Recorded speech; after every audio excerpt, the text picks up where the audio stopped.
Hey everyone, welcome back to our channel. If you're struggling with unapplied cash payment income in QuickBooks Online, don't worry. This full guide for 2025 will help you fix it quickly and easily. Whether you're a small business owner or an accountant, getting this right is crucial for accurate financial reporting and avoiding headaches during tax season. First, let's break down what unapplied cash payment income means. Basically, it's when you've received a cash payment, but QuickBooks hasn't linked it to the correct invoice or account.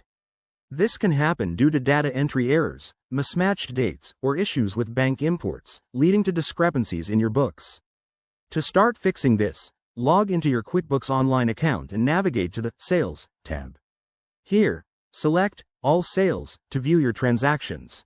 Look for any payments marked as unapplied or sitting in undeposited funds. That's where the problem payments are hiding. Next, click on the specific payment you need to apply. In the Payment Details window, make sure to select the right customer and invoice. Double-check that the amount and date match your records exactly. Once everything lines up, hit Save and Close to apply the payment. Now, head over to the Banking section and reconcile your accounts. This step ensures that the applied payment shows up correctly in your bank register. If you spot any errors, you can edit them right there. A quick pro tip: always verify your entries as you go.